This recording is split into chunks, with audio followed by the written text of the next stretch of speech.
you. My topic is cancer therapy-related cardiovascular toxicity. Cardio-oncology is an emerging interdisciplinary field. It's receiving high attention. Recent years, the prevalence and the death rate of cancer have been decreased with the progress of medical technology. However, the cardiovascular disease became the second leading cause of adverse outcomes in cancer survival, with improvement of cancer survival rate. Recent years, the prevalence and the death rate of cancer have been decreased with the progress of medical technology. However, cardiovascular disease become the second leading cause of adverse outcome in cancer survival, with improvement cancer survival rate. In order to improve the prognosis in patients with cancer, oncologists have explored several effective anti-cancer strategies developed from traditional chemical therapy to target and immunotherapy. However, anti-cancer therapy is often accompanied with cardiotoxicity. So the overall goal of the cardio-oncology discipline is to allow patients with cancer to receive the best possible cancer treatment safety, minimizing cancer therapy-related cardiovascular toxicity across the entire continuum of cancer care. So cardio-oncology as a new interdisciplinary play an important role in filling up the gap for cardiovascular management in patients with cancer. The key cardiotoxicity issue is focused on the cardiac dysfunction, myocarditis, and vascular toxicity, hypertension, and arrhythmias, except the QT prolongation and atrial fibrillation. The 2022 ECG guidelines on cardio-oncology is the first guidelines on cardio-oncology. The aim of this guideline is to help all the healthcare professionals providing care to oncology patients before, during, and after their cancer treatment, with respect to their cardiovascular health and wellness. This guideline provides guidance on the definition, diagnosis, treatment, and the prevention of cancer therapy-related cardiovascular toxicity, and the management of cardiovascular disease caused directly or indirectly by cancer. This guideline provides a personality approach to care based on the baseline cardiovascular toxicity risk assessment, and a new protocol for cardiovascular surveillance during cancer treatment. Decision-making depends on the risk-benefit balance of oncology treatment efficacy and the severity and impact of cardiovascular-related cardiovascular treatment. Risk stratification and monitoring cardiovascular toxicity. So guideline emphasize that baseline cardiovascular risk assessment is recommended for all patients with cancer schedule to receive a potentially cardiotoxicity and anti-cancer therapy. So baseline cardiovascular toxicity risk assessment checklist include some clinical assessments such as age, sex, medical cardiovascular risk factor, lifestyle and risk factors, and previous cardiovascular disease. And also a commentary text included BNP or NT-proBNP, troponin, ECG, TT, and the kidney function, and etc. So ECG guideline provide detailed steps to risk assessment. Half-acre risk assessment tools should be considered to determine pre-treatment risk of CRT-CVT, as they are easy to use. cardiovascular prevention strategy require a personality approach. So a baseline CV risk assessment is recommended for all patients with cancer scheduled to receive a potentially cardiotoxicity anti-cancer therapy. The optimal time to consider cardiac prevention strategies in patients with cancer is at the time of cancer diagnosis and prior to starting cancer therapy. Patients with different cardiotoxicity risk are supposed to receive different cardiovascular prevention strategies. A guideline principle of cardio-oncology is the integration of clinical disciplines. Cardio-oncology must have a knowledge of the broad scope of the cardiology, oncology, and hematology management. The management of cancer patients is characterized with heterogeneity. A risk stratification is an important step prior to starting cardiovascular protection. Patients with different CTR-CVT risk stratification and different cancer treatment strategies receiving different CTR-CVT monitoring protocol and cardiovascular protective therapies. The cardiovascular toxicity monitoring in patients receive AC. AC surveillance protocol is recommendation is baseline echocardiography is recommended in all patients with cancer before AC treatment. In all adults receiving AC, echo is recommended within 12 months after completing treatment.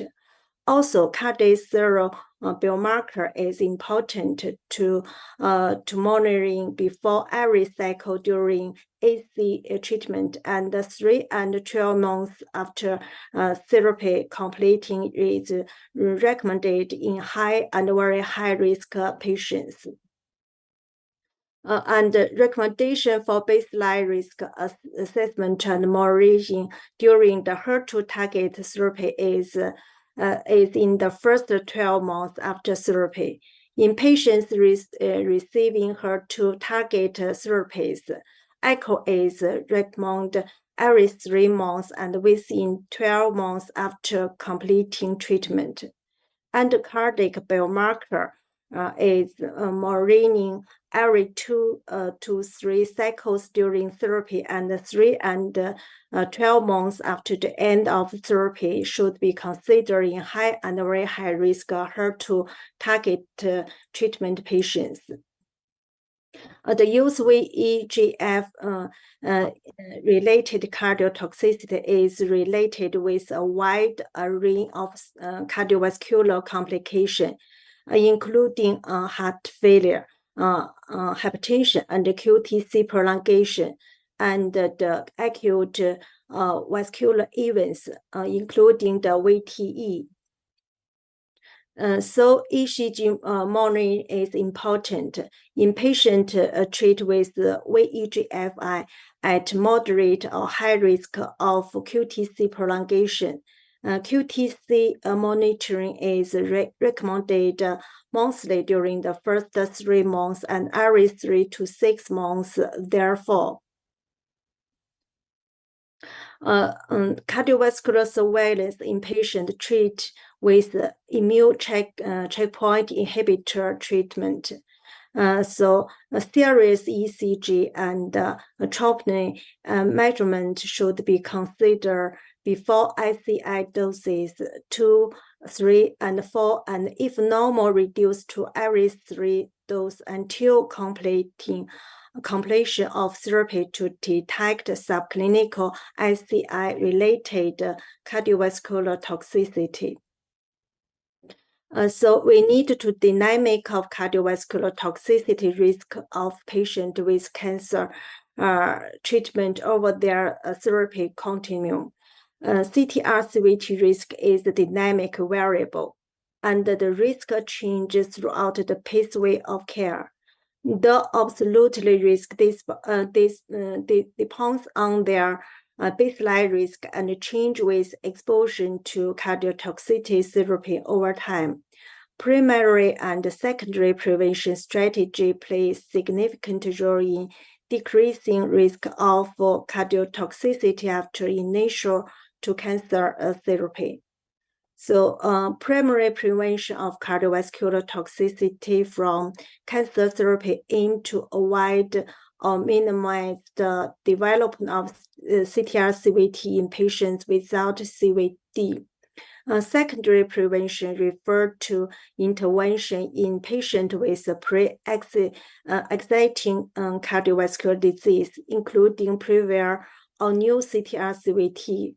MDT is recommended when patients with cancer have complex CVD that may impact on their cancer treatment. So diagnosis and management cardiovascular toxicity.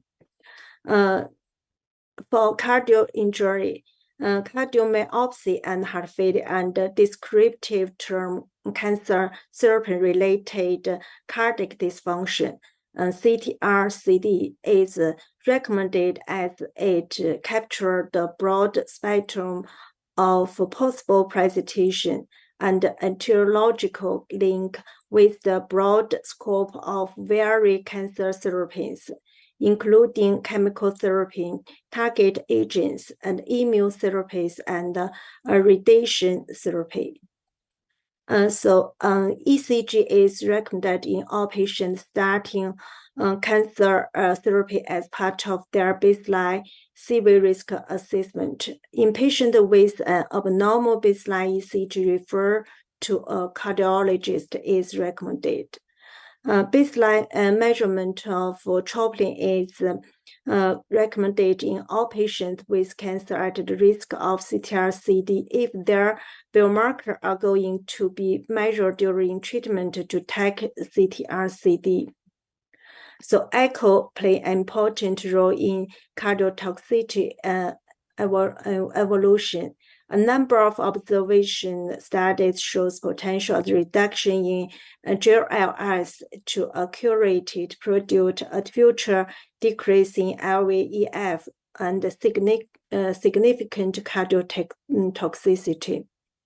So recently, JACC review emphasized that multi-dilated imaging play important role in predict subsequent cardiotoxicity after receiving cancer therapy. Echo is the first-line imaging modality to assess cardiac function in patients with cancer before, during, after the toxicity treatment. And the CMR can provide accurate assessment of myocardial structure and left ventricle function. Multimodality imaging can provide complementary information that may be helpful in evaluation of select patient with cancer. So the guideline give us many CTR-CD measurement for the treatment of the CTR-CD. Yes, guideline on cardio-oncology guideline have summarized the detailed management strategies for cardiotoxicity in patients receiving cancer therapy. And the use ACEI, ARB, and RNA and the beta blocker or SGLT2 and MRA is recommended unless the drug is contradicted or not tolerated. Guideline-based heart failure therapy is recommended in patients who develop symptomatic CTR-CD and asymptomatic moderate or severe CTR-CD during AC therapy. Different chemical therapy has its own management strategy. As for the AC-related cardio dysfunction, the management recommends terminal interruption of AC therapy is recommended in patients who develop symptomatic moderate CTR-CD, and a multidisciplinary approach regarding the cessation to restart is commanded. Management of HER2 target therapy-related cardiac dysfunction. And so recommendation is temporary interruption of HER2 target therapy, and initiation of heart failure therapy is recommended in patients who develop isopostemic severe CTR-CVD. Myocarditis is a severe complication of ICI with a high fatality rate that most frequently develop during the first 12 weeks of treatment.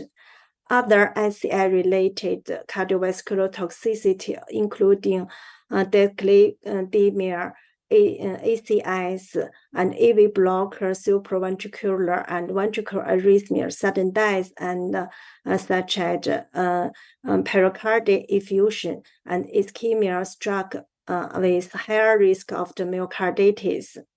The diagnosis of ICI-associated myocarditis is initial based on the presentation of a symptom, a new increase in troponin, and a new ECG abnormality. All cases of the ICI-associated myocarditis should be classified according to the severity of the myocarditis regarding the management pathway. So as for the management of ICI-related myocarditis, so early high-dose hormone is recommended in patients with cancer and confirm ICI-associated myocarditis. So as for the long-term follow-up, the end of the cancer therapy is not representative with the end of the more moderating and cardiovascular protection.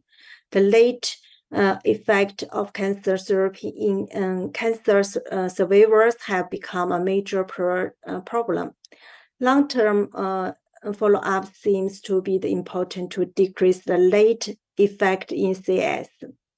Recommendation for adult cancer survivors who develop cancer therapy-related cardiac dysfunction late after cardiotoxicity cancer therapy. Cardio-oncology scientific society play important in raising concept of cardiovascular dysfunction in cancer patient, and realize the importance of cardio protection during the cancer treatment. So it is necessary to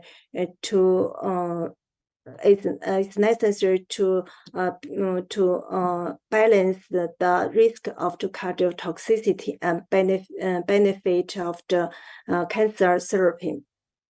So multidisciplinary team is necessary to balance this risk and the benefit. Early in 2060, multidisciplinary team and clinical cardio-oncology center are built in our hospital. The cardio-oncology center excellent in China was reported in European Journal in 2021, and working together to advance cardio-oncology in China was reported in JACC Cardio-oncology.